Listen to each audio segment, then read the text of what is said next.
உனக்கு இன்ஃபர்மேஷன் கொடுத்துட்டான். உன்னோட பேலன்ஸோட share capital, secured debentures, unsecured loan, trade creditors.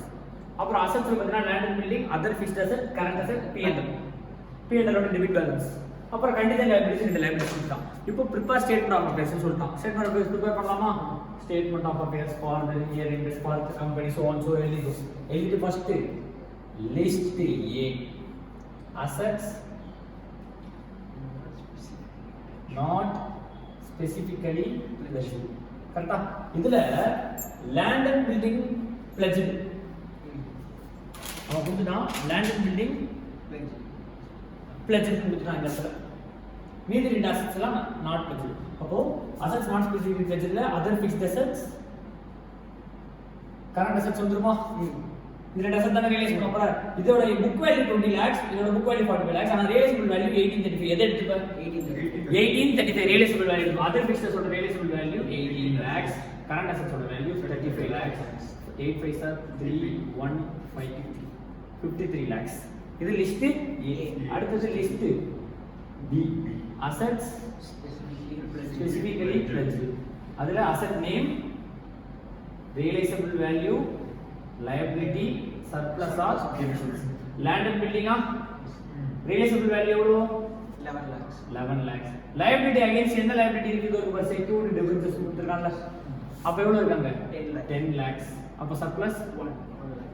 அப்ப இந்த 1 lakh ஆட் பண்ணிக்கலாம். கரெக்ட்டா? அப்ப total amount available 54 lakhs after settlement of secured debentures. இங்க என்ன கண்டுபிடிக்கணும்? gross asset realized கண்டுபிடிக்கணுமா? அதுல லிஸ்ட் A எவ்வளவு? 53. List B 11 lakhs. 11 lakhs. யார் ஓடுனது? 11. அப்ப ஆட் பண்ணா 64. இதோட ஃபர்ஸ்ட் பார்ட் முடிஞ்சிருச்சு. அடுத்து நீ என்ன பார்ட் ஆரம்பிக்க போற? Second part. செகண்ட் பார்ட் ரெண்டு காலமா? அதுல லிஸ்ட் B3 எழுதணுமா? லிஸ்ட் B என்னது? இது செக்யூர்டு டெபிட்டர்ஸ். 10 lakhs 10 lakhs இங்க போட்டுப்ப, இங்க வராது. ஏன்னா ஆல்ரெடி இந்த 54ல 10 செட்டில். அப்ப 54. அப்ப 10 போக மீதி எவ்வளவு இருக்கும்? இந்த 54ல 10 போக அதே 54 lakhs வரும். இங்க 54 lakhs. அடுத்த லிஸ்ட் C. லிஸ்ட் Cங்கிறது யாரு? Preferential creditors. Preferential creditors unsecured loan, trade creditor, security. அப்ப இங்க என்ன இல்ல? பிரெஃபரன்ஸ் எதுவும் இல்ல. ஆனா excise duty demand contingent liability இல்ல. Contingent liability will become original liability. இங்க statement of affairs liability no original liability. அப்ப எக்ஸைஸ் டியூட்டி டிமாண்ட்ங்கிறது கவர்மெண்ட் டியூவா? எக்ஸைஸ் டியூட்டிங்கிறது கவர்மெண்ட். அப்ப 1,50,000 எங்க வந்துரும்? List C. அப்ப 1.5 lakhs 1.5 lakhs.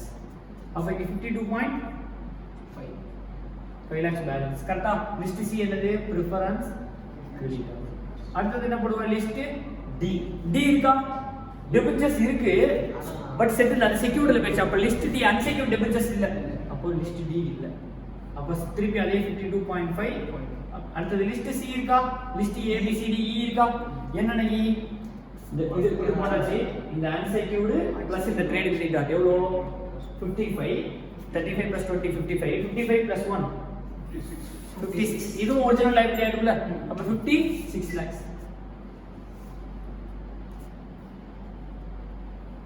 பட் எவ்வளவு அமௌண்ட் தான் இருக்கு நம்ம தேவை? 52.5. கரெக்ட்டா வந்து அவங்களுக்கு வர லைபிலிட்டி 56 lakhs. அப்போ 3.5 lakhs deficiency. இது deficiency as regards to creditor. creditor வரை deficiency எவ்வளவு? 3.5 lakhs. Check பண்ணிக்கோமா?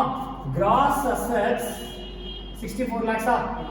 gross liability 10 plus 1.5 11.5. 11.5 plus 56 57 58.5 சரி 67.5. அப்ப இவ்வளவுதான் அமௌண்ட் இருக்கு. ஆனா செட்டில்மென்ட் 67.5 னா 3.5 டெஃபிஷியன்சி. as regards to யாரு? கிரெடிட்டர். ஏன்னா நம்ம ஓனர் போடவே இல்லை. அடுத்து ஓனர் போடலாமா? லிஸ்ட் F இல்ல, ஏன்னா பிரெஃபரன்ஸ் இல்ல, ஈக்விட்டி மட்டும் தான் இருக்கா. அப்ப லிஸ்ட் G எவ்வளவு? 25 lakhs. அமௌண்ட் இல்லல, அப்ப மொத்தம் 28.5 lakhs என்னது? deficiency. as regards to management member. as regards to member. இது என்னது லிஸ்ட் G. இது போட தேவையில்லை இங்க ஏன்னா liability குள்ள வராது. மொத்தம் 28 எவ்வளவு liability 28.5 lakhs. இப்போ நம்மளோட P&L பேலன்ஸ் எவ்வளவு இருக்கு 20 lakhs. அப்போ இங்க பாரு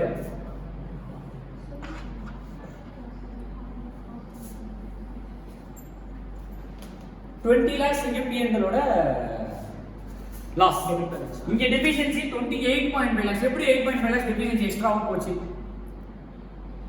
இங்க 20 lakhs தான் இருக்கு டெஃபிஷியன்சி, இங்க 28.5 lakhs இருக்கு. அப்ப என்ன பண்ணனும்? ரெக்கன்சைல் பண்ணனும். எதா இந்த லிஸ்ட் H ரெக்கன்சைல் பண்ணலாமா? நல்லா கவனிங்க.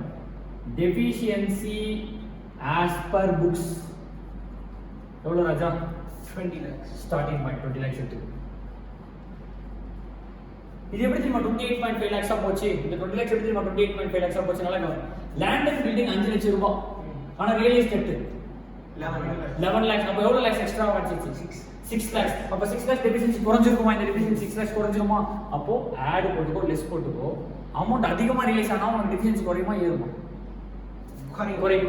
5 லட்சம் ரூபாய் ரிலீஸ் பண்ண வேண்டிய இடத்துல எவ்வளவு ரிலீஸ் பண்ணிட்டா? 11 லட்சம் ரூபாய். அப்ப 6 லட்சம் ரூபாய் ப்ராஃபிட் ஆயிச்சா? அப்ப 6 லட்சம் ரூபாய் இந்த லாஸ் குறஞ்சிருமா? அப்ப 6 lakhs. சரி இப்படி வெச்சுக்கோ. இது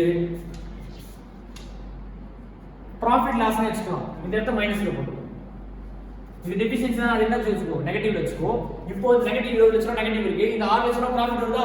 இந்த ப்ராஃபிட் என்ன பண்ணிக்கலாம்? ஆட் பண்ணிக்கலாம். இப்போ ஆப்போசிட் செயின் அவ்வளவுதான். இது லாஸ், இது ப்ராஃபிட். இங்க 20 லட்சம் ரூபாய்க்கு எவ்வளவு ரிலீஸ் ஆகுது? 18. அப்ப எவ்வளவு லாஸ்? கம்மி. அப்ப 2 லட்சம் ரூபாய் அகைன் லாஸ். இங்க 45 லட்சம் எவ்வளவு ரிலீஸ் ஆகுது? 35 லட்சம். அப்ப எவ்வளவு லாஸ்? 10 lakhs loss. அது தவிர இந்த 2.5 லட்சம் ரூபாய் புதுசா லைபிலிட்டி வந்துச்சா? இந்த 1 + 1.5 2 லட்சம் ரூபாய் இல்லையா இதுலயும்? அப்ப ஃபர்தரா புது லைபிலிட்டி வந்தா அதுவும் லாஸா? அப்போ 20 lakhs ல 6 lakhs போச்சுனா 14 lakhs loss. 14 lakhs plus 2 lakhs plus 10 lakhs. 14 lakhs plus 2 16. 16 plus 10 26. 26 plus 2.5 28 lakhs 50,000. This is deficiency as per SY. अब எப்படி பண்ணனும் தெரியல? deficiency as per books 20 lakhs. அதுல இருந்து இதுக்கு என்ன டிஃபரன்ஸ் இருக்கும்? இந்த ரிலேஷனபிள் வேல்யூ தான் டிஃபரன்ஸ் இருக்கும். பிளஸ் இந்த எக்ஸ்ட்ரா லைபிலிட்டி. ரிலேஷனபிள் வேல்யூ 5 லட்சத்துல இருந்து 11 லட்சம் 6 லட்சம் ரூபாய் ப்ராஃபிட்டா ஆட். இங்க 20 ல இருந்து 18 லாஸா? லெஸ். 45 ல இருந்து 35 லாஸா?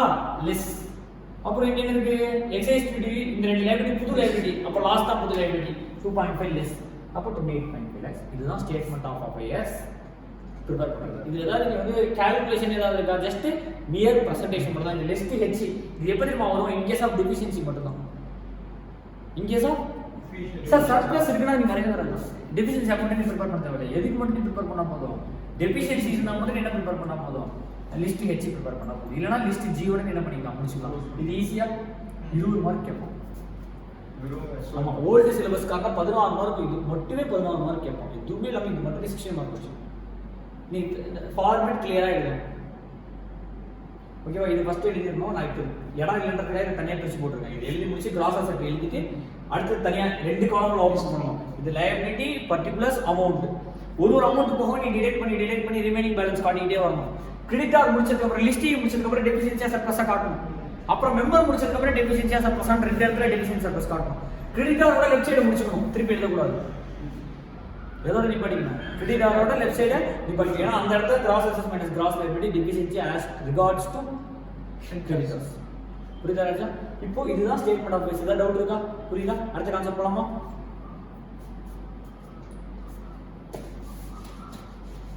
உன் புக்ல உள்ள 2 ப்ராப்ளம் இருக்கு. அந்த 2 ப்ராப்ளமையும் இதே மாடல் தான் அப்படியே செக் பண்ணி பார்க்கணும். சரியா?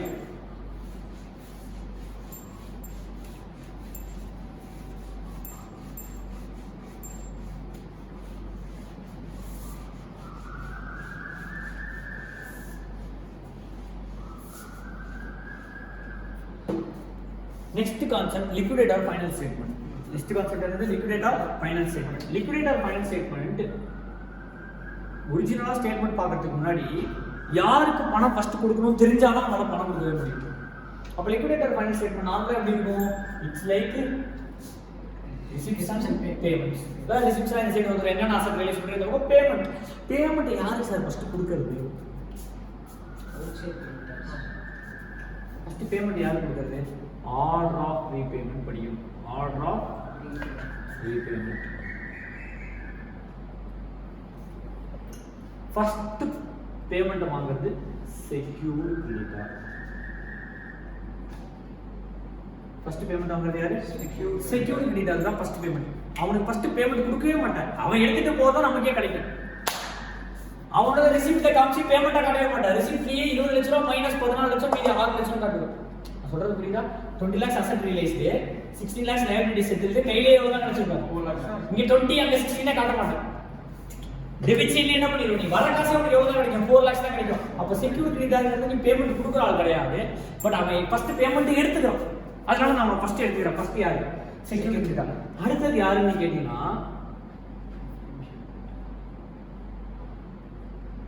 legal charges. Second point என்னது? Legal charges. Third one, liquidator remuneration. Liquidator அவனோட கமிஷன், அவனோட சார்ஜஸ் எல்லாம் அவன் எடுத்துப்பான். அதுக்கு அடுத்தது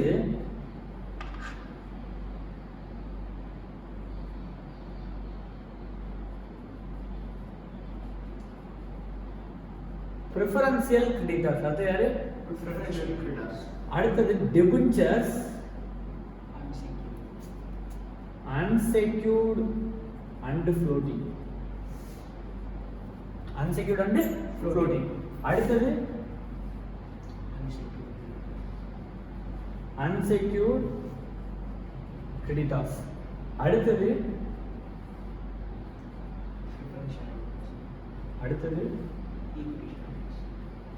ஈக்விட்டி ஷேர் ஹோல்டர். இப்போ ஃபர்ஸ்ட் யாருக்கு பேமெண்ட் கொடுப்பேன்? செக்யூரிட்டி கிரெடிட்டார் கொடுக்க மாட்டான், அவன் எடுத்துன்னு போயிடுவான். அப்போ மிச்சம் இருக்கிற பணத்தை ஃபர்ஸ்ட் லீகல் சார்ஜஸ் செட்டில் பண்ணுவான். நான் வரக்காசு எடுத்து பிடிச்சி கொடுத்துறேன்னா எனக்கு எப்படி கமிஷன் கிடைக்கும்? அவன் வந்தோடனே ஃபர்ஸ்ட் என் பாக்கெட்டில் நிரப்பிப்பான். யாரு? Liquidator remuneration. அவன் எவ்வளோ கமிஷன் கேட்குறானோ அவன் கமிஷன் எடுத்து வச்சிடணும். இதுல ஒரு கான்செப்ட் நீ படிப்ப. 100 லட்சம் ரூபாய் அசெட் ரியலைஸ்ட். 100 லட்சம் ரூபாய் அசெட் ரியலைஸ்ட் 2% கமிஷன் சொல்லிடுவோம். அப்போ எவ்வளோ? 2 lakhs. ரிமைனிங் அமௌண்ட் எவ்வளோ? 98 lakhs. இதுல ஒரு 18 lakhs ப்ரிஃபரன்ஸ் கிரெடிட்டாருக்கு போயிடும். யாருக்கு போயிடும்? ப்ரிஃபரன்ஸ் கிரெடிட்டாருக்கு போயிடும். மீதி எவ்வளவு இருக்கு? 18 lakhs யாருக்கு போக போகுது? ப்ரிஃபரன்ஸ் போவா? அன்செக்யூர்ட் போக போகுதுன்னு வச்சுக்கோ. என்ன சொல்லுவாங்க சென்டென்ஸ்? அன்செக்யூர்ட் கிரெடிட்டாருக்கு எவ்வளவு பேமெண்ட் போகுதோ அதுல எனக்கு 1% கமிஷன் வேணும்ன்றுவோம். லிக்விடேட்டருக்கு கண்டிஷன் கொடுத்துருவோம். அன்செக்யூர்ட் கிரெடிட்டாருக்கு எவ்வளவு பேமெண்ட் போகுதோ அதுல எனக்கு எவ்வளவு வேணும்ன்றுவோம். அப்ப ரெண்டு கமிஷன் எடுத்துப்போம். ஒன்னு அசெட் ரியலைஸ்டு கமிஷன் எடுத்து போய்டுவோம். அதுவும் இந்த ரெமுனரேஷன் தான், லிக்விடேட்டர் ரெமுனரேஷன் தான். செட்டில்மென்ட்ல கமிஷன் கேட்போம். எதுல கமிஷன் கேட்போம்? செட்டில்மென்ட். அப்போ இந்த அன்செக்யூர்ட் கிரெடிட்டாருக்கு 100 ரூபாய் கொடுக்குறேன்னு வச்சுக்கோங்க, உனக்கு 1% கொடுத்துருவோம். அப்ப நம்ம கையில 100 ரூபாய் இருக்கு. அப்போ 1% யாருக்கு? Unsecured creditor. சரி, லிக்விடேட்டருக்கு 99 rupees அன்செக்யூர்ட். Answer wrong. ஏன்னா இப்ப அன்செக்யூர்ட் கிரெடிட்டார் நீ எவ்வளவு பே பண்ற? 99 தான் 1% வரும். நான் சொல்றது புரியுதா? உன்கிட்ட இருக்கிறது 100 ரூபாய், உன் கையில இருக்கிறது எவ்வளவு? 100 ரூபாய். எனக்கு 100 ரூபாயில 1% கமிஷன் கேட்கல. நான் அன்செக்யூர்ட் கிரெடிட்டாருக்கு 50 ரூபாய் கொடுத்தா அந்த 50 ரூபாயில எனக்கு 2% கொடு. நீ கையில எவ்வளவு வச்சிருக்கறத பத்தி நான் பேச கிடையாது. அன்செக்யூர்ட் கிரெடிட்டாருக்கு எவ்வளவு கொடுக்குறியோ அதுல எனக்கு 2% கமிஷன். இப்போ நீ 100 ரூபாய் கொடுத்தீனா எனக்கு 2% கமிஷன் 100 ரூபாயில இருக்கும். 200 ரூபாய் கொடுத்தீனா 200 ரூபாயில எனக்கு 2% வேணும். அப்ப நீ எனக்கு அவனுக்கு எவ்வளவு கொடுப்பன்னு கேள்வி. அப்போ ஒன்ட்ட இருக்கிற 100 ரூபாய் is not 100%, is 1 or 2%. 100% of unsecured creditor plus 2% of என் கமிஷன் ரெண்டுமே இந்த 100 ரூபாய்க்குள்ள இருக்கு. எப்படி?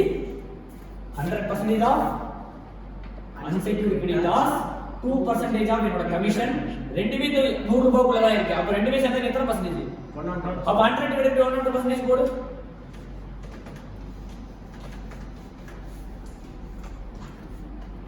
98.03 யா? இதுல 2% கமிஷன் கொடுப்போ.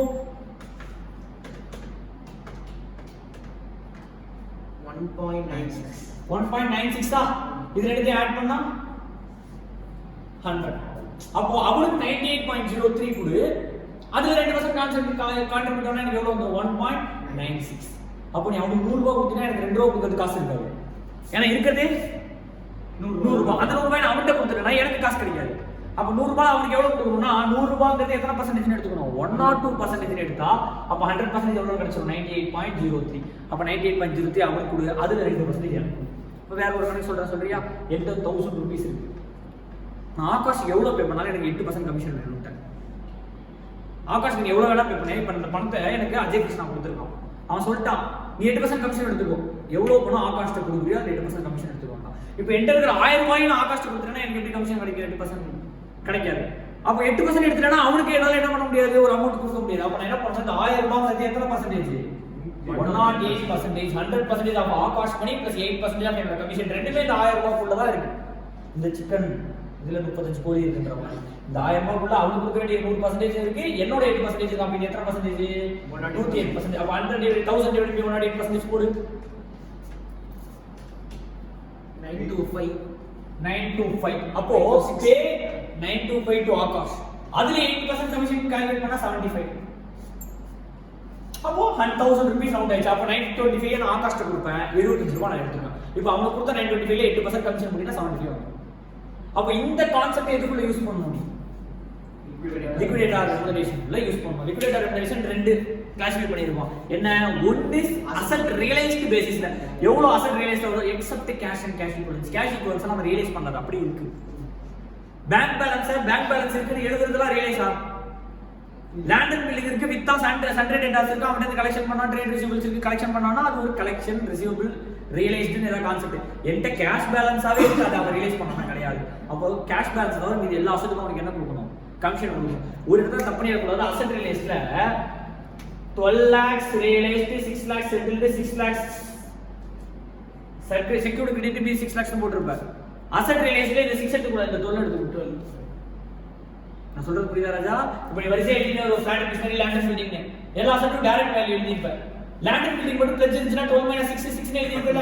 அப்ப இந்த 6 ஆட் பண்ணி என்ன பண்ணிர கூடாது, கமிஷன் கால்குலேட் பண்ணிர கூடாது. அந்த இடத்துல என்ன ஆட் பண்ணிரணும் நீ 12. ஏனா அசெட் ரியலைஸ்டு வேல்யூ 12. அந்த 12 கமிஷன் கால்குலேட் பண்ணி லிக்விடேட்டர் கையில கொடுத்து. அதுக்கு அடுத்து யார் வரா, பிரெஃபரன்ஸ் கிரெடிட்டர். நல்லா புரிஞ்சுக்கோ, டெபென்ச்சர்ஸ் தான் நீ எழுதணும், ஆனா பிரெஃபரன்ஸ் கிரெடிட்டர் தான் ஃபர்ஸ்ட் பேமெண்ட் கொடுக்கணும். ரைட்ல பேமெண்ட் செல் எழுதும்போது லீகல் லிக்விடேட்டர் ரெமுனரேஷன், அடுத்து எழுதும்போது டெபிட்ஸ் எழுதணும், ஆனா பேமெண்ட் யாருக்கு கொடுக்கணும், பிரெஃபரன்ஸ் கிரெடிட்டர் கொடுக்கணும். என்ன சார் புரியலையே? ரொம்ப சிம்பிள் ராஜா, டெபிட்ஸ் தான் ஃபர்ஸ்ட் பணம் கொடுக்கணும், அடுத்தது பிரெஃபரன்ஸ், அடுத்து அன்செக்யூர்ட். ஃபர்ஸ்ட் டெபிட்ஸ்க்கு, அடுத்தது பிரெஃபரன்ஸ், அடுத்தது அன்செக்யூர்ட். ஆனா ஒரு கண்டிஷன் இருக்கு, டெபிட்ஸ்க்கு பணம் கொடுக்கிறதுக்கு முன்னாடி பிரெஃபரன்ஸ் கிரெடிட்டருக்கு கொடுத்திருந்தா தான் டெபிட்ஸ் கொடுக்க முடியும். கொடுத்திருந்தான்றதை விட கொடுக்கிறதுக்கு பணம் இருந்தா தான் இவங்க கொடுக்க முடியும். அப்ப யாரை சாட்டிஸ்ஃபை பண்ணாம யாரை சாட்டிஸ்ஃபை பண்ண கூடாது, பிரெஃபரன்ஸ் கிரெடிட்டர் சாட்டிஸ்ஃபை பண்ணாம டெபிட்டரை சாட்டிஸ்ஃபை பண்ண கூடாது. அப்ப தட் இஸ் பிரெஃபரன்ஸ் கிரெடிட்டர் காசு இல்ல சார் அப்படின்னு நின்னுட்டு அந்த இடத்துல டெபிட்டர் கையில காசு கொடுத்துற கூடாது. சார் உங்களுக்கும் காசு இருக்கு, உங்களுக்கும் காசு இருக்கா, அப்ப யாரு ஃபர்ஸ்ட் கொடுப்பாரு, டெபிட்டர், அடுத்தது பிரெஃபரன்ஸ் கிரெடிட்டர். காசு கம்மியா இருந்தா யாரு லைன் வந்துருவா, பிரெஃபரன்ஸ் கிரெடிட்டர் லைன். அப்ப எழுதும் போது அக்கவுண்ட்ல போடும்போது பை டெபிட்டர்ஸ் வந்துருவான், ஆனா பேமெண்ட் யாருக்கு ஃபர்ஸ்ட் போகணும், கண்டிஷன் இஸ் தட் பிரெஃபரன்ஸ் கிரெடிட்டருக்கு பேமெண்ட் பண்ணாம அவனுக்கு பேமெண்ட் என்ஷூர் பண்ணாம யாருக்கு பேமெண்ட் போயிடக்கூடாது, டெபிட்டர் அன்செக்யூர்டுக்கு பேமெண்ட் போயிடக்கூடாது. அப்போ யாருக்கு பிரெஃபரன்ஸ் இருக்கு, இவனுக்கு பிரெஃபரன்ஸ் இந்த ரெண்டு பேருக்கு மேலேயுமே இருக்கு. இவனுக்கு தான் ஃபர்ஸ்ட் பேமெண்ட் கொடுப்பாரு, ஆனா எழுதும்போது யாருக்கு பேர் எழுதிடுவாரு, debtor first payment. Okay, just இப்போ ஒரு விஷயம் நல்லா புரிஞ்சுக்கோ, பிரெஃபரன்ஸ் கிரெடிட்டர்னா யாரு, preference creditor who have preference in their repayment over unsecured creditor and debentures floating unsecured. Preference creditors have preference in their repayment over யாருக்கு முன்னாடி preference இருக்குனா இவனுக்கு முன்னாடி preference இருக்கா, liquidator remuneration முன்னாடினா preference இல்ல, secured creditor முன்னாடினா preference இல்ல, over யாருக்கு முன்னாடினா debentures unsecured or floating and unsecured creditors. அப்ப லைனே preference creditors are also called unsecured creditors who have preference in their repayment over debentures unsecured and floating and unsecured creditors. அவனுக்கு முன்னாடி வேணும் sir காசு நிறைய இருக்கு, எக்கச்சக்கமா காசு இருக்கு அப்படின்னா சண்டே போட்டுக்காது, எல்லாருக்கும் கொடுத்தோம். அப்ப நான் பெரியாளு நீ பெரியாளு என்ன பண்ணிக்க மாட்டோம், பிரச்சனையே வராது, யாருக்கு முன்னாடி வர மாட்டோம், யாருக்கு முன்னாடி மாட்டோம், எல்லாருக்கும் வரிசையா செட்டில்மெண்ட் பண்ணிட்டே வந்துடலாம். காசு கம்மியா இருக்கு, இவனுக்கு 50, இவனுக்கு 20 லட்சம், இவனுக்கு 20 லட்சம், இவனுக்கு 20 லட்சம் போகும். என் கையில இப்ப 20 லட்சம் ரூபாய் தான் இருக்கு. இப்ப நான் இவனையும் சேவ் ட்ரீட் பண்ண முடியாது. முடியாது. அப்ப நான் யாருக்கு ஃபர்ஸ்ட் செட்டில் பண்ணணும்? ப்ரிஃபரன்ஸ். என்கிட்ட 1 கோடி ரூபாய் இருக்கு. அப்ப இவனுக்கு 20 கொடுக்கலாம், இவனுக்கு 20 கொடுக்கலாம், இவனுக்கு 20 கொடுக்கலாம். அப்ப இந்த பிரச்சனையே வராது. அப்ப ஷார்ட் பேமெண்டா இருக்கும்போது தான் பிரச்சனை வரும். இப்போ யார் sir preference creditors? Preference creditor யார்? whoever repayment in their repayment in their preference over யாரு? unsecured and gone.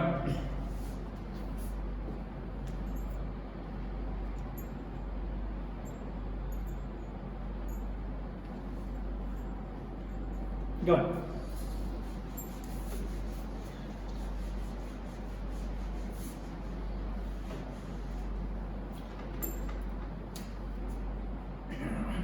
Preferential creditors. யார் ஆலாம் சார் preferential creditors அப்படினா? Any tax due. Any tax due within 12 months. 12 மாசத்துக்கு முன்னாடி உள்ள tax due லாம் unsecured. Last 12 months இருக்கிற tax due என்னது? Preference. Last 12 months இருக்கிற tax due preference. அதுக்கு முன்னாடி tax due 2014 13 tax due. அவங்கலாம் unsecured லைன் அடிங்க வாங்கிக்கணும். கரண்ட் இயர்ல நான் டாக்ஸ் டியூ 12 மந்த்ஸ் முன்னாடி என்னோட டாக்ஸ் டியூ இருந்துச்சுன்னா அந்த டாக்ஸ் டியூட்டிஸ் அந்த ஃபீ அதெல்லாம் மட்டும் தான் இங்க வருவான் ப்ரிஃபரன்ஸ் கிரெடிட்டார் தான் வந்துரும். மிச்ச டாக்ஸ் டியூல எங்க போய்டுவான்? அன்செக்யூர்ட்ல. ஏன்னா எல்லாமே அன்செக்யூர்ட் தான். அதுல வந்து இப்போ 18 நான் இப்போ வந்து நான் வந்து 1920 அதுக்கான டாக்ஸ் டியூ. என் பக்கத்துல ஒருத்தவன் 14 கான டாக்ஸ் டியூ இருக்கான். நான் மட்டும் ஃப்ரெண்ட்ல வருவான் என்னன்னு சொல்லிட்டு ப்ரிஃபரன்ஸ்னு சொல்லிட்டு அவனால ஃப்ரெண்ட்ல வர முடியாது. ஏன்னா 4 இயர்ஸ் 5 இயர்ஸ் பேக். யார் மட்டும் தான் eligible? 12 months prior to the date of binding up தான் யாரு? Preference creditor. அடுத்தது 4 month due out of 12 month. கடைசி 12 மாசத்துல salary due இருக்கணும். அந்த salary due 4 months due தான் ப்ரிஃபரன்ஸ். இப்போ அஜய் கிருஷ்ணா என்னோட எம்ப்ளாயி. அஜய் கிருஷ்ணா கடைசி 12 மாசத்துல நான் 8 மாசம் தான் சம்பளம் கொடுத்துருக்கேன். கடைசி 12 மாசத்துல எத்தனை மாசம் சம்பளம் கொடுத்துருக்கேன்? 12 மாசத்துல 8 months தான் சம்பளம் கொடுத்துருக்கேன். 8 months சம்பளம் கொடுக்குறேன். 4 மாசம் தான் கொடுத்துருக்கேன். அந்த 8 monthsக்கு அவன் வந்து ப்ரிஃபரன்ஸ் நிக்க முடியாது. 4 monthsக்கு ப்ரிஃபரன்ஸ், மீதி 4 months கிடைக்காத சார் கிடைக்கும். அன்செக்யூர்ட் லைன்ல போயிட்டு அப்ப ஃபர்ஸ்ட் 4 மாசத்துக்கு நீ முன்னாடியே வாங்கிக்கலாம். மீதி 4 மாசத்துக்கு வெயிட் பண்ணி அன்செக்யூர்டோட சேர்த்து வாங்கிக்கோ. அப்ப டாக்ஸ் டியூனா 12 மாசத்துக்கு any employee due, wages due எல்லா டியூவும் 12 months 4 months out of 12 months எது என்னவா வந்துருவாங்க? ப்ரிஃபரன்ஸ் கிரெடிட்டாரா வந்துருவான். ஒரு கிளைமேட் ஒரு எம்ப்ளாயி 20,000 மேல வாங்க முடியாது அந்த ப்ரிஃபரன்ஸ்ல. ஒரு எம்ப்ளாயி 20,000 மேல எதுல வாங்க முடியாது? ப்ரிஃபரன்ஸ்ல வாங்க முடியாது. அது இண்டிவிஜுவல் லிமிட். ஓகேவா? அதெல்லாம் நம்ம செக் பண்ண மாட்டோம். அதை பத்தி worry பண்ணிக்காத. per month இல்ல மொத்த கிளைமேட். அடுத்த கவனி ESI contribution, PF contribution, employee stating employee due வச்சிருக்காங்கல்ல அந்த ESI கான்ட்ரிபியூஷன், PF கான்ட்ரிபியூஷன். அடுத்து வந்து கிராட்யூட்டி ஃபண்ட். தட் இஸ் எல்லாம் எதோட நேச்சரா வருது? இதெல்லாம் என்ன nature? 4 months out of 10 months salary or wages due, ESI, PF, gratuity, pension இதெல்லாம் யார் ரிலேட்டட்? Employee related. அப்போ டாக்ஸ் எம்ப்ளாயி. இது வேற ஒரு இடத்துல நீ லிங்க் பண்ணலாம். 43B பேமெண்ட் பேசிஸ்ல மட்டும் தான் அலோவ் பண்ணுவோம். டாக்ஸி எம்ப்ளாயி மட்டும் தான் வச்சிருக்கோம். இங்க இவன் ப்ரிஃபரன்ஸ். இங்க அவன் என்ன பண்ணுவான்? ப்ரிஃபரன்ஸ். ஆனா எல்லாருமே ப்ரிஃபரன்ஸ் கிடையாது. 4 months salary தான் என்னத்துக்கு வருவான்? ப்ரிஃபரன்ஸ்க்கு வருவான். மிச்சம் வந்து அன்செக்யூர்ட் போயிடுவான். 12 months டாக்ஸ் தான் ப்ரிஃபரன்ஸ் வருவான். மிச்சம் எங்க போயிடுவான்? அன்செக்யூர்ட்க்கு போயிடுவான். இதெல்லாம் எந்த லைன்ல போய் நிக்கணும்? அன்செக்யூர்ட் லைன்ல போய் நிக்கணும். அதே மாதிரி 20 லட்சம் ரூபாய் லோன் கொடுத்திருக்கான். 15 லட்சம் ரூபாய்க்கு அசெட் ரியலைஸ்ட் செக்யூர்டு. 20 லட்சம் ரூபாய் செக்யூர்டு லோன். 15 அவன் வச்சிருந்த செக்யூர்டு அகைன்ஸ்ட் லேண்ட் வித்தா 15 லட்சம் ரூபாய் தான் கிடைச்சது. அப்ப இவனுக்கு இன்னும் நான் எவ்வளவு கொடுக்கணும்? 5 lakhs. அந்த 5 lakhs இங்க வர மாட்டான். இங்கேயும் வர மாட்டான். திருப்பி அன்செக்யூர்ட் லைன்ல போய் நிக்கணும். அந்த 20 லட்சம் ரூபாய்க்கு எனக்கு 25 லட்சம் ரூபாய்க்கு அசெட் வித்து போச்சுன்னு வெச்சுக்கோ. அந்த 5 லட்சம் ரூபாய் சர்ப்ளஸ். வேற லைபிலிட்டி செட்டில்மென்ட் நான் யூஸ் பண்ணிக்கலாம். அப்ப இங்க விட்டு போச்சுனா அவன் எங்க வந்துருவான்? அன்செக்யூர்ட். இங்க விட்டு போச்சுனா அவன் எங்க வந்தாரா? அன்செக்யூர்ட். செக்யூர்ட் கிரெடிட்டார் விட்டு போனாலும் அவன் என்னது? அன்செக்யூர்ட். அதுக்கு அப்புறம் இது இப்ப பிரெஃபரன்ஸ் கிரெடிட்டார் போதா? பிரெஃபரன்ஸ் கிரெடிட்டார்ல ஒரு சம் இருக்கு. அந்த சம் இப்ப போடலாம். கவனி. The company went into liquidation whose creditors are 36,000. மொத்தம் எவ்வளவு கிரெடிட்டார் இருக்கானா? 36,000 creditor. Include 6,000 on account of wages for and 6,000 on account on wages of 15 men at rupees 100 per month for 4 months immediately before the date of binding up. 15 பேருக்கான due மொத்தம் 6,000 ரூபாய். 36,000 ரூபாயில மொத்தம் 36000 ரூபாய் creditor balance இருக்கு. அதுல 6000 ரூபாய் 15 மந்த்ஸோட ஒர்க் சம்பளம் at 100 per month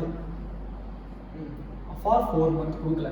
15 into 100 1500 into 4 6000 இது டியூல இருக்கு. அடுத்தது 9000 being the salaries of 5 employees at 300 per month for 6 months. அடுத்து ஒரு 9000 டியூ இருக்கு. இது எதோட ஸ்ப்ளிட் அப்? இது 36000 ஓட ஸ்ப்ளிட் அப் ஒரு 6000. அடுத்து ஒரு 9000 சொல்றோம்.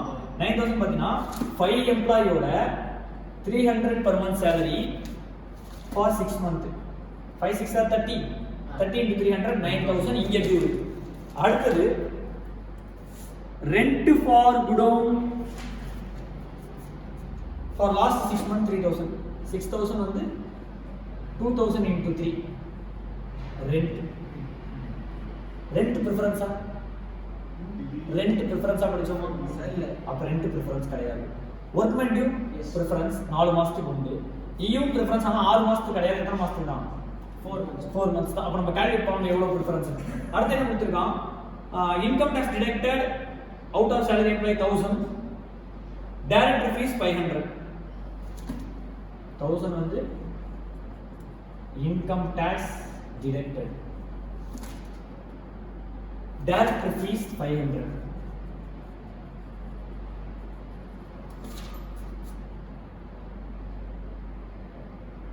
$5,000 compensation pay பண்ணணும் under workmen's compensation act. that is ஏதோ எம்ப்ளாய்க்கு அடிபட்டுருச்சு, அவனுக்கு எவ்வளவு கொடுக்க வேண்டியது இருக்கு? 5000. இது எல்லாமே கொடுத்துட்டானா?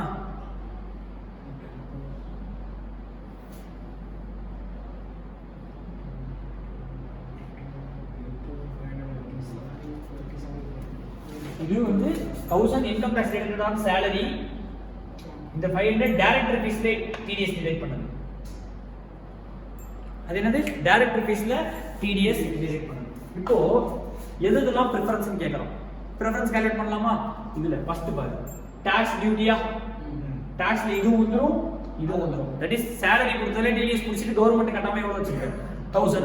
director காசு கொடுத்ததுல TDS 500 ரூபாய் புடிச்சிருக்கு, அந்த 500 ரூபாய் கவர்மெண்ட் கட்டல. அப்ப tax duty எவ்வளவு பேலன்ஸ் இருக்கு? 1500. இது ரெண்டுமே preference. அடுத்து salary கொடுத்திருக்க 6000 ரூபாயுமே preference, wages 6000 ரூபாயுமே preference. ஏன்னா 4 மாசம் தான் பிரச்சனை இல்லை. இங்க 6 மாசத்துக்கு இருக்கு. எத்தனை மாசத்துக்கு தான் preference? 4 months தான் preference. அப்ப 5 into 300 1500 1500 into 4 அப்ப 6000 தான் preference. இங்க 6 month இருக்கா? எத்தனை months தான் eligible? 4. மீதி 2 எங்க வந்துருவான்? unsigned.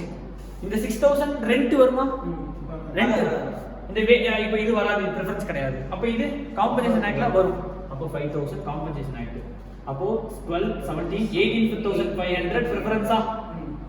அப்ப unsecured எவ்வளவுன்னு கேட்பான். மொத்த கிரெடிட்டார் எவ்வளவு? 36000 minus preference creditor 18500. Remaining unsecured creditor எவ்வளவு? 1880 17500. 17500 என்ன கிரெடிட்டார்? unsecured. அப்ப 36000 ரூபாய் கிரெடிட்டார்ல 18500 ரூபாய் preference ஃபர்ஸ்டே வாங்கிப்பான். சரி, என்கிட்ட இப்ப 25000 ரூபாய் தான் இருக்கு. இப்போ என்கிட்ட எவ்வளவு தான் இருக்கு? எவ்வளவு லைபிலிட்டி இருக்கு? 36. இவன் எல்லாரும் நான் ஈக்குவலா பிரிக்க கூடாது. இப்போ நான் preference தனியா பிரிக்கணும், unsecured தனியா பிரிக்கணும். preference எவ்வளவு இருக்கு? 18500. அப்ப என்கிட்ட இருக்கு 20000 ரூபாய் ஃபர்ஸ்ட் இவங்களுக்கு கொடுத்துறணும். மீதி எவ்வளவு இருக்கு? 1500 ரூபாய் தெரியுமா? அதுதான் மிச்சம் இருக்கிற அந்த 17500 ரூபாய்க்கு நான் கொடுக்கிறேன். Sir, preference creditor will rank pari passu. யாரு? preference கிரெடிட்டார் இருக்கான்ல, இந்த tax duty, employee, wages இதெல்லாம் இருக்க தெரியுமா? will rank equally among themselves. இப்போ அந்த 18500 ரூபாய் இருக்கு, 10000 ரூபாய் வருதுன்னு வச்சுக்கோ, ஈக்குவலா பிரிச்சுப்பாங்க 4 பேர். அவங்க ரேஷியோல பிரிச்சுப்பாங்க. சார், எனக்கு தான் ஃபர்ஸ்ட் இவங்க 4 பேருக்குள்ள என்ன பண்ண கூடாது? சண்டை போட கூடாது. அப்ப preference creditor will rank equally among themselves. அதான் pari passu சொல்லுவாங்க. அப்ப அவங்க equally rank equally among themselves. அதே மாதிரி unsecured creditor rank equally among themselves. அப்ப ஒரு 10 கிரெடிட்டார் இருக்கான், நான் தான் நிறைய அமௌண்ட் வச்சிருக்கேன், எனக்கு நிறைய காசு கொடுத்தா கேட்க முடியாது. இப்போ 17500 ரூபாய் இருக்கா? என்கிட்ட பேலன்ஸ் இவனுக்குலாம் செட்டில்மெண்ட் போக மீதி 10000 ரூபாய் தான் இருக்குன்னா 17500 ரூபாய் லைபிலிட்டி செட்டில் பண்ற வேண்டிய இடத்துல என்கிட்ட எவ்வளவு தான் இருக்கு பாருங்க? 10000. அப்ப எத்தனை பர்சன்டேஜ் இருக்கு சொல்லுங்க?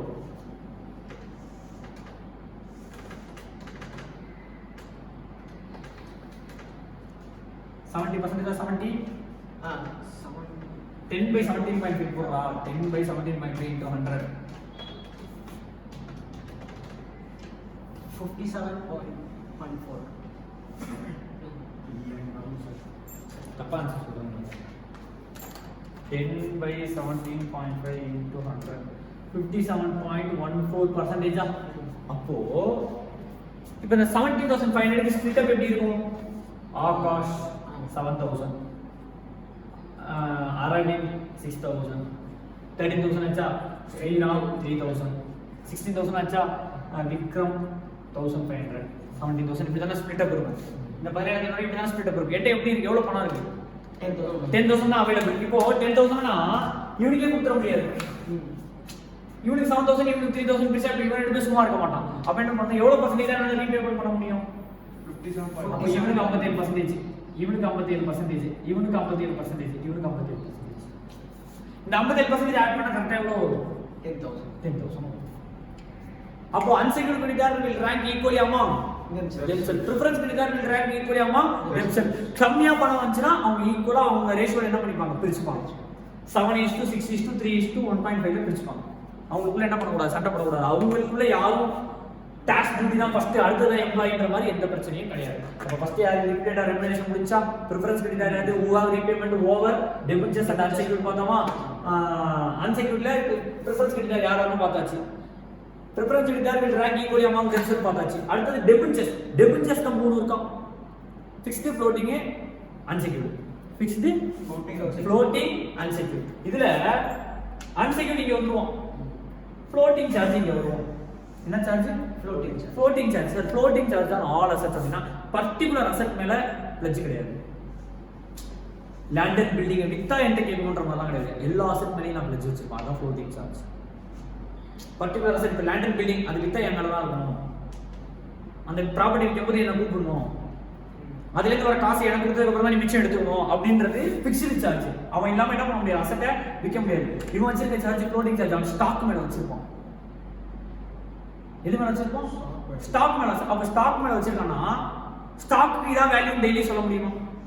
இன்னைக்கு ஸ்டாக் நான் 1 கோடிக்கு வச்சிருப்பேன், நாளைக்கு ஸ்டாக் நான் 40 லட்சம் ரூபாய்க்கு வச்சிருப்பேன், நாளைக்கு ஸ்டாக் 50 லட்சம் ரூபாய்க்கு வச்சிருப்பேன். அப்ப ஸ்டாக் என்ன ஆயிட்டே இருக்கும்? ஃபிளக்சுவேட் ஆயிட்டே இருக்கும். அந்த சார்ஜ் பேர் என்ன சார்ஜ்? Floating charge. நான் ஆல் அசெட்ஸ் வச்சிருப்போம். லேண்ட் இப்போ அந்த பிளட்ஜ் ஃபிக்ஸ்ட் அசெட் இருக்குது, ஃபிக்ஸ்ட் சார்ஜ் இருக்குல்ல, அதை தவிர மீதி சார்ஜ் எல்லாமே ஃப்ளோட்டிங் சார்ஜ். அப்ப அந்த டெபிட்ஜருக்கு அடுத்த பேமெண்ட் மிச்சம் எல்லாமே எங்கக்குள்ள வந்துருவான்? அன்செக்யூர்ட் கிரெடிட்டார்ஸ்ல வந்துருவான். இப்போ ஒரே விஷயம் புரிஞ்சுக்கணும்.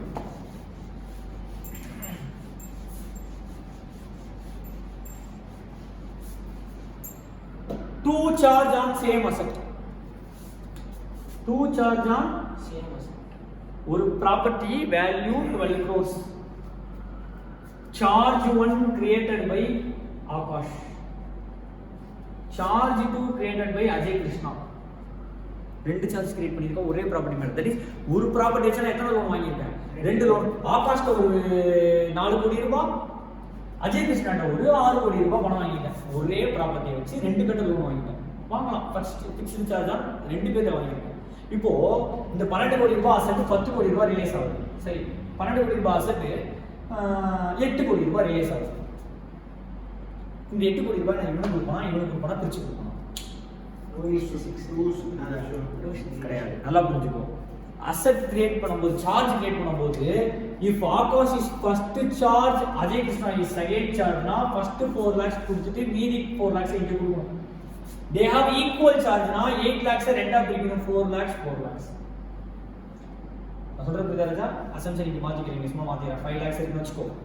இப்போ Akash has first charge, Ajay Krishna second charge. Create பண்ணும்போது இவன் ஃபர்ஸ்ட் சார்ஜ் வச்சிருக்கான், இவன் செகண்ட் சார்ஜ் வச்சிருக்கான். ஈக்குவல் சார்ஜ் இல்ல ரெண்டு பேரும். அப்படினா வந்த 8 லட்சம் ரூபாய் ஃபர்ஸ்ட் யாருக்கு பணத்தை கொடுத்துறணும்? ஆகாஷ் 5 lakhs கொடுத்துட்டேன். அப்ப இது 5ல 8ல 5 பிரிச்சா எவ்வளவு இருக்கும்? 3. அந்த 3 தான் அஜய் கிருஷ்ணா கிடைக்கும். they have equal charge on someone asset னு வெச்சுக்கோயேன். 8 ரெண்டு பேருக்கும் 4 பிரிச்சு. அப்ப இவனுக்கு 2 லட்சம் ரூபாய் பேலன்ஸ், இவனுக்கு 1 லட்சம் ரூபாய் பேலன்ஸ். இந்த ஒண்ணுக்கும் ரெண்டுக்கும் அவன் எங்க போய் நிப்பான்? அன்செக்யூர்ட் கிரெடிட்டார் போய் நிப்பான். அப்ப அன்செக்யூர்ட் கிரெடிட்டாருக்கு பணம் கம்மியா இருந்தா எப்படி செட்டில் பண்ணுவ? டோட்டல் அன்செக்யூர்ட் கிரெடிட்டார் 77 லட்சம் ரூபாய், 75 லட்சம் ரூபாய். அமௌண்ட் அவைலபிள் 60 லட்சம் ரூபாய் தான். அப்ப 60/75 போடுவியா? அப்ப 60/75 டார்கெட் பண்ணா somewhere around 72% வருதா? அப்ப அந்த 72% of each creditor we get எத்தனை percentage? 72%. இந்த 75 lakhs நான் ஒரு 10 லட்சம் ரூபாய் கொடுத்திருக்கேன்னு வெச்சுக்கோ, எனக்கு 72% கிடைக்கும். that is 7.2 lakhs கிடைக்கும். மீதி லாஸ் தான். ஆகாஷ் ஒரு 25 lakhs கொடுத்துருக்கானு வச்சுக்கோ, 25 lakhsல 72% எடுத்துப்போம், மீதி லாஸ். இதுதான் அன்செக்யூர்ட் கிரெடிட்டார். அடுத்தது யாரு? Preference share holder. Preference share holder will get அவங்களுடைய capital plus arrears of dividend in case of cumulative preference shares. யார் குமுலேட்டிவ் ப்ரிஃபரன்ஸ் ஷேர்ஸ்? டிவிடெண்ட் வாங்கினா என்ன பண்ணிக்கலாம், அக்குமுலேட் பண்ணி சேர்த்து வாங்கிக்கலாம் எப்போ ப்ராஃபிட் இருக்கும். இந்த வருஷம் ப்ராஃபிட் இல்லைன்னா இந்த வருஷம் டிவிடெண்ட் கிடையாது.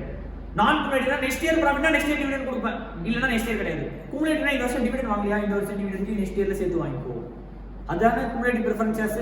அப்போ குமுலேட்டிவ் ப்ரிஃபரன்ஸ் ஷேர்ஸ் ஆனா கடைசி 3 வருஷத்துக்கான டிவிடெண்டையும் என்ன பண்ணிப்போம், சேர்த்து வாங்கிப்போம். மிச்சம் இருக்கிற பணம் தான் யாருக்கு? Equity share holder. இப்போ ஈக்விட்டி ஷேர் ஹோல்டர் கொடுக்குற பணத்தை மீதி கொடுத்து கணக்கு முடிச்சிடலாம். ஒரு விஷயம் நல்லா புரிஞ்சுக்கோ, லிக்விடேட்டர் ஃபைனான்ஸ் ஸ்டேட்மெண்ட் மட்டும் ரிசிப்ட் சைடு போட்டுட்டு பேமெண்ட் சைடுல பணம் அன்செக்யூர்ட் கிரெடிட்டாரோட காலி ஆயிடுச்சுன்னா அதோட லிக்விடேட்டர் ஃபைனான்ஸ் ஸ்டேட்மெண்ட் முடிஞ்சிச்சு. பணம் ப்ரிஃபரன்ஸ் கிரெடிட்டாரோட காலி ஆயிடுச்சா ப்ரிஃபரன்ஸ் கிரெடிட்டாரோட லிக்விடேட்டர் ஃபைனான்ஸ் ஸ்டேட்மெண்ட் முடிஞ்சிச்சு. எனக்கு காசு இருந்தால் தான் ஃபர்தரா கொண்டு போக முடியும். என்கிட்ட இருக்கிற காசை நான் இவன்ட்டே முடிச்சிட்டேன், அப்போ இவனுக்கு கொடுக்குறது காசு இருக்குமா, இவனுக்கு கொடுக்குறது காசு இருக்குமா அப்படின்னு வெறும் எழுதி ஐஃபோன் பண்ண முடியும், ஒன்றும் பிரயோஜனமே கிடையாது. இதோட அக்கௌண்ட் முடியும், காசு கொடுத்துட்டே வந்துட்டு இருக்கு. இப்போ இங்க வந்துட்டு ஈக்விட்டி ஷேர் ஹோல்டர் வந்து ப்ரிஃபரன்ஸ் ஷேர் ஹோல்டர் வந்துட்டேன். இப்போ அன்கால்டு கேபிட்டல் இருக்கு. என்ன இருக்கு? தட் இஸ் 10 ரூபாய் ஷேருக்கு 8 ரூபாய் போய்டும். ஆமாண்ணா இல்லையா? இப்போ அந்த 2 ரூபாய் வாங்கி அன்செக்யூர்ட் செட்டில் பண்ணலாமா பண்ண முடியாதா? புரியுதா? இப்போ 10 ரூபாய் ஷேருக்கு 8 ரூபாய் தான் போய்டும். இது மாதிரி லாக் ஷேர்ஸ் இருக்கு. லாக் ஷேர்ஸ்க்கு 2 ரூபாய் அன்கால்டா இருக்குமா? அந்த 2 ரூபாய்க்கு 2 லட்சம் ரூபாய் கம்பெனிக்கு காசு வர வேண்டியது இருக்கா? யாருக்கு இருந்து? இந்த ஷேர் ஹோல்டர் இருந்து வாங்கி யாருக்கு கொடுக்கணும்? அன்செக்யூர்ட் ஷேர் கொடுக்கணும். ஏன்னா uncalled capital is the capital to be called at the time of winding up. அப்ப அந்த 2 ரூபாய் நான் வேணும்னா வாங்கிக்கலாம்னு வச்சிருந்தேன். இப்போ அந்த 2 ரூபாய் நான் வாங்குற மாதிரி இருக்கும். இப்போ என்கிட்ட 5 லட்சம் ரூபாய் பணம் எக்ஸஸ் ஆகுது. புரிஞ்சுக்கிறதா? இப்போ இவனுக்குலாம் கொடுத்து 5 லட்சம் ரூபாய் பணம் எக்ஸஸ் ஆகுது. இப்போ நான் 2 லட்சம் கேட்பேனா இல்ல இருக்கிற 5 லட்சத்தை பிரிச்சு கொடுத்துருவான்? இருக்கிற 5 லட்சத்தை பிரிச்சு கொடுத்துருவோம். ஏன் அவன்கிட்ட நான் 2 லட்சம் வாங்கி 5 லட்சம் பிளஸ் 2 லட்சம் 7 லட்சம் திருப்பி 7 லட்சம் பிரிச்சு கொடுக்கறதுக்கு நான் என்ன பண்ணிடுவேன், நீ 2 லட்சத்தை வச்சுக்கோ, நான் இந்த 5 லட்சத்தை பிரிச்சு கொடுத்துருவேன் சொல்லுவேன். அப்போ இது எப்படி பிரிக்கிறது? ஏன்னா 2 செட் ஆஃப் ஷேர் ஹோல்டர் இருப்பான். 10 ரூபா ஃபேஸ் வேல்யூ வச்ச ஷேர் ஹோல்டர் இருப்பான், 10 ரூபா பெய்டப் ஆகி 10 ரூபா ஷேருக்கு 8 ரூபா பெய்டப் போதும் இருக்கும். 2 செட் ஆஃப் ஷேர் ஹோல்டர். 5 லட்சம் ரூபாய் கேபிட்டல் ஃபுல்லி பெய்டப், மீதி 5 லட்சம் ரூபாய் கேபிட்டல் 8 ரூபீஸ் பெய்டப்னா 4 லட்சம் ரூபாய் தான் பெய்டப் ஆயிடும். இப்போ நான் 2 பேருக்கு ஈக்குவலா ட்ரீட் பண்ண முடியுமா? முடியாது. அப்போ 2 பேரும் நான் என்ன பண்ணுவோம், டிஃபரெண்டா ட்ரீட் பண்ணுவோம். அது எப்படி ட்ரீட்மெண்ட்ங்கிறத எங்க பார்ப்போம்? ஈக்விட்டி ஷேர் ஹோல்டர்ல பார்ப்போம். அது எப்படின்னா இப்போ அடுத்த வீடியோல அதை பார்ப்போம். அப்போ ரீபேமெண்ட் எப்படி பண்ணணும்? ஃபர்ஸ்ட் அசெட் ரியலைஸ்டு, அந்த பக்கம் ஃபர்ஸ்ட் யாருக்கு? Legal charge. லிக்விட் இந்த பக்கம் முடிச்சிருவோம். அங்க லீகல், லிக்விடேட்டர் ரெமுனரேஷன், அடுத்தது ப்ரிஃபரன்ஸ் கிரெடிட்டார். ப்ரிஃபரன்ஸ் கிரெடிட்டார் உங்களுக்கு யாரும் நல்லாவே தெரியும். நீ சொன்ன மாதிரி நான் கால்குலேட் பண்ண மாதிரி எக்ஸாம்ல கால்குலேட் பண்ற மாதிரி தான் வராது. அவனே எல்லாம் ப்ரிஃபரன்ஸ் கொடுத்துருவோம். அவன் தூக்கி ப்ரிஃபரன்ஸ் கிரெடிட்டார்ல போட்டு டெபென்ச்சர்ஸ் ஃப்ளோட்டிங் போடு, அன்செக்யூர்ட் இங்கே வந்துருவோம். டெபென்ச்சர்ஸ் அன்செக்யூர்ட் வந்துரும். டெபென்ச்சர்ஸ் ஃப்ளோட்டிங், டெபென்ச்சர்ஸ் அன்செக்யூர்ட். சம் வந்து 16 மார்க்ல கேக்குறாங்கன்னா நம்ம கான்செப்ட் இப்படி தான். நம்ம எப்பவுமே அண்டர்ஸ்டாண்டிங் எப்படின்னா 16 மார்க்னா இது வரையும் வரும், 8 மார்க்னா இது வர முடியும். 8 மார்க்னா பெருசா கேட்க முடியாதுல்ல. அப்ப என்ன பண்ண மாட்டோம், ஃபுல்லா கொண்டு வர மாட்டோம். எதோட முடிச்சிருவோம்? அன்செக்யூர்டோட முடிச்சிருவோம். எத்தனை பர்சன்டேஜ் அன்செக்யூர்ட் கிரெடிட்டார் வில் கெட்னு கேட்போம். நீ கால்குலேட் பண்ணணும். Unsecured balance 75 lakhs, amount available for unsecured creditor 60 lakhs.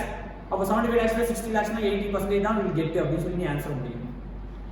Full நிறைய பணம் இருக்குன்னு வச்சுக்கோ. இப்போ 75 லட்சம் நம்ம கையில 125 லட்சம் பணம் இருக்குன்னு வச்சுக்கோ. அப்ப இவனுக்கும் கொடுக்கலாம், இவனுக்கும் கொடுக்கலாம், இவனுக்கும் கொடுக்கலாம். அது மாதிரி பெருசா போச்சுன்னு வச்சுக்கோ, அது 16 மார்க்ஸ் தான். அது பெரிய சம். அப்ப இது வரைக்கும் புரியுதா? இப்போ இந்த ஷேர் ஹோல்டருக்கு எப்படி பிரிக்கணும்ன்றதான் மேட்டர். இந்த ஷேர் ஹோல்டருக்கு எப்படி பிரிக்கணும்? ஏன்னா அவங்க வந்து கால் பண்ணி வாங்கணுமா வாங்க வேண்டாம், இல்ல ரீஃபண்ட் கொடுக்கறதா இருந்தா அவனுக்கு எவ்வளவு ரீஃபண்ட் கொடுக்கணும் ஒரு ஷேருக்கு, இதெல்லாம் தான் நம்ம என்ன பண்ண போறோம் அடுத்த வீடியோல கேல்குலேட் பண்ணுவோம்.